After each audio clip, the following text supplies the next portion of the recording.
Hi, and welcome to Stressed, the podcast to develop your stress resilience. Being ambitious and successful while living a happy life is possible. Learn how you can better cope with stress in day-to-day situations by applying tools and techniques that work for you. My name is Julia Arndt, and I'm extremely grateful that you decided to check out my podcast today. Let's get started. Hi, and welcome back to Stressed, the podcast to develop your stress resilience. Thank you so much for listening into today's podcast episode, where I will speak about mastering your inbox, email management. What a dreaded subject in today's corporate world, I'm sure in other worlds as well. And I want to talk a little bit more about it to make sure that we are taking control of our inbox instead of having our inbox taking control over us. But before I jump into the subject, I just wanted to say thank you so much for listening in to my podcast every week. I really appreciate it, and I really love to hear from you. I love the reviews that I've been receiving. Thank you for taking the time to write them. I also love the comments that are starting to come in on my YouTube videos. Thank you so much. You can't imagine what it means to me. Especially now that I'm sitting here in my home office, it can sometimes be a little bit dreadful thinking who is actually listening to my messages out there. And it's always so nice to hear from you, and it's nice to know that it's really, really helpful for you. So thank you so much. Okay, with that said, let's jump into the subject. I want to first talk about the issues. Why is email management and mastering your inbox such a huge topic nowadays for so many of us? Well, on average, statistically, we are receiving around 100 emails per day into our inbox, which is a lot. And we are obviously getting a lot of distraction from that because we are constantly going into our inbox and checking our emails, or we are constantly getting notifications on our phone with a new email coming in. And that can lead to a lot of distraction, but also a loss in productivity and focus. So that's why email management is super important. It can obviously create a lot of stress, and we want to decrease our stress levels in a lot of different ways. So email management is one of them. The other reason of why we are so stressed with emails is that we have to find time to answer all of these emails, right? When are we doing that? We have like our full-time job, and then there's all these emails coming in, and we kind of need to juggle both at the same time. And finally, we also sometimes get stressed by emails because we are procrastinating the answer. Maybe we don't have all the answers. Maybe we're writing an email to a really important person in our company, or we need to transmit a really important message and we're just procrastinating that message. And that can put a lot of pressure and frustration on us. So today I want to talk about a couple of things that you can do in order to better manage your inbox and take control of your emails. How can you do that? Well, first of all, I want to challenge you to start setting dedicated times during your day to check your emails. That is not right when you get up in the morning or when you're going to bed, but during your work hours, no matter if it is at your desk when you go to the office or when you're starting to work in the morning in your home office. Make sure that you have dedicated time. And I would even recommend to you to set a block on your calendar to make sure that everybody knows that that's when you're checking your emails. And the dedicated times can either be 2 times per day, maybe it's in the morning and in the evening, or it could be 3 times during the day. It totally depends on your schedule. So decide what works for you, and obviously test it out and see what makes most sense to you. So once you have a dedicated time, what I do is in the morning when I'm checking my emails, which is not when I get up or when I wake up, but when I actually start working. And I have a little notepad next to me, and I'm going through my emails and sort them through a couple of different ways. When I'm seeing an email that I can reply to immediately, and it only takes me a minute or two to reply to that email, I do that right away. So take care of the emails and get them out of the way. And what is really important, because I can't stand having thousands of emails in my inbox, I actually put them away. So once I've answered an email, I move the email into a folder that I have created. Then second of all, I'm looking at emails that need an answer, but I don't have the answer to the email.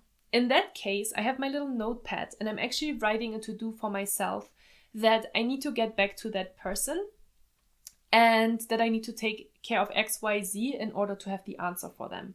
And then I will mark the email as need answer or need action. And then there's also emails that are more informational emails, the newsletters, the news sections. And I'm really interested to read these emails, but sometimes I just simply don't have time. And then I mark the emails that I really believe that are still important. I should read them at some point. I mark them as read later. So there's labels that you can apply. Again, there's folders and then there's labels. And finally, what I would also recommend you to do is when you're seeing emails that you actually don't really want to receive. Yes, I'm talking about all of these newsletters. I'm talking about promo emails. There's so many things that we're getting on a daily basis into our inbox. Then unsubscribe. Really, seriously. There are so many emails. I see it all the time. I unsubscribe from emails all the time because I find them highly annoying. If you're subscribed to my newsletter, I only send them out once per month. And I'm thinking about doing something weekly, but I'm not 100% sure yet because I just get so annoyed with email myself. And I wonder, when do people take time to read all of these emails?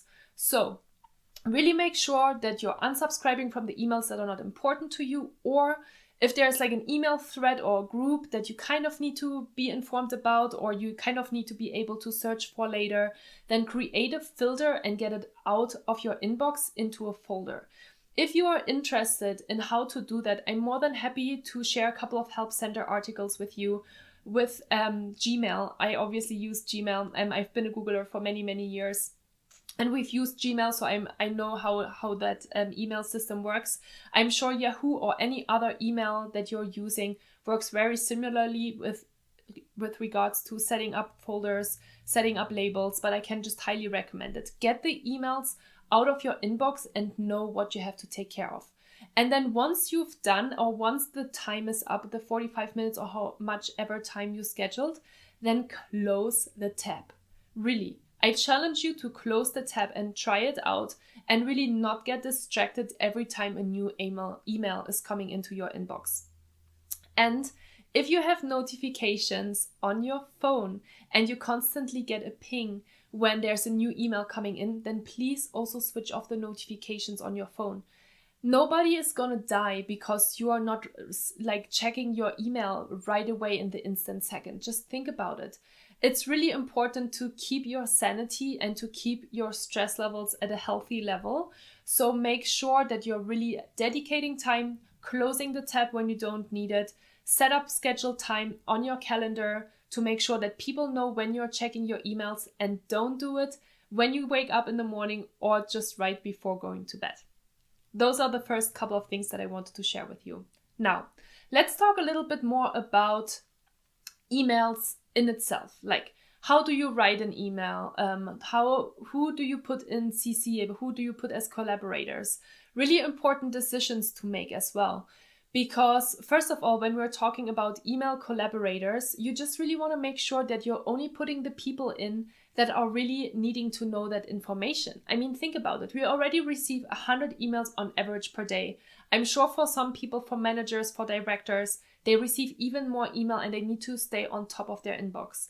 So make sure that you really think about who needs to read this information and be precise in your email to say why you have included X, Y, and Z, right? So for example, Dan, I need this and that from you. That's why you're in the email. Just write that out. People don't know otherwise. They are getting, just like you, a ton of emails every day and they need to know quickly of what they need to do or action on. And that's my second point in terms of writing precise and concise emails. I've seen so many emails over the years where I'm like, okay, that's a nice email, but I have no idea what you want from me. So make sure that you're precise in what you want, or, vice versa as well. When you're replying to an email, make sure that you're really clear. And it goes back to the simple things. So think about the 5 whys, like, or the 5 W's, like when, where, why, what, and who. And then just really make sure that you're including that information in the email. Don't get frustrated when you receive an email and somebody did not include the 5 W's. And then just be kind and ask the person to please clarify and ask them precise questions, because maybe you're working with somebody that is a little bit more junior than you and just doesn't know any better. Just always keep in mind, people don't do it on purpose. Don't take anything personally. Just help them figure it out.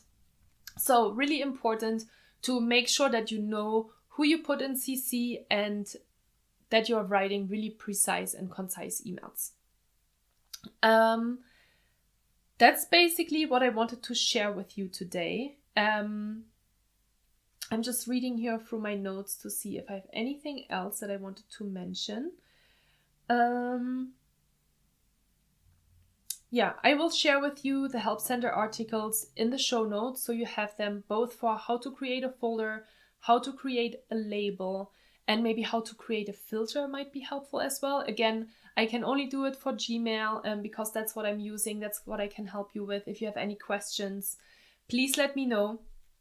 Going back to the conversation that I had with my coaching client in January, one of the things that she mentioned as well that really stressed her out when talking about email management was that she always felt like the email needs to be super good, and so she procrastinated writing the email up to a couple of days, and then it was already late. And there's so much pressure on us.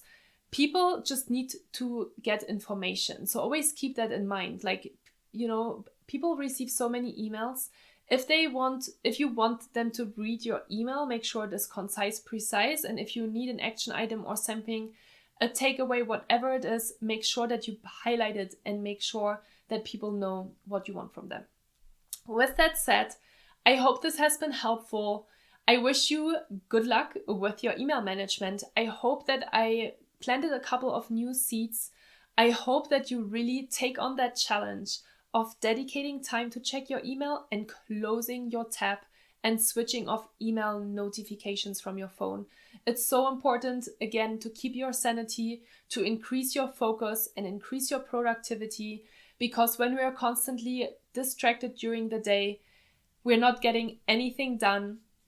And at the same time, our stress levels are probably rising because we don't get anything done and we feel like we're just chasing all of the deadlines and all of the emails and so on and so on. So I hope that you have a wonderful week. I have a really cool next interview podcast guest next week, so make sure that you tune in. If you want to see me sitting in my home office, obviously go to my YouTube channel. There's a couple of new videos that I'm posting on a regular basis every week, so you can learn about different subjects and different tools. And if you have any questions, or if you want me to speak about a particular topic that you are really interested in, you can go over to my website, www.bluemountainmindfulness.com, and there's actually a podcast section and there's a question formula that you can fill out. And I would love to hear from you. So let me know what you want me to talk about. And yeah, I'm super excited that you're here. Thank you so much. Thanks for your time. Keep in mind, stress management is a skill that everyone can learn. You can learn it. And I'm so grateful that you're here. Thank you so much. Talk to you soon. Goodbye, Julia. If you enjoyed this episode, I would be extremely happy and grateful if you could leave me a comment and a 5-star rating. If you know someone who would benefit from the information I talked about today, please feel free to share it with them. No matter if it is your friends, your colleagues, and/or your family members. You will always find all links and a summary of the podcast in the show notes. It would be great if we could connect on Instagram or via email. You can find all details of how to find me in the show notes as well. In that way, you can also send me any questions that you might have. And as I mentioned, I also have a wonderful YouTube channel now where you can post comments and questions, so please reach out. I'm glad you're listening to this podcast. Thank you so much for your trust. With gratitude, Julia.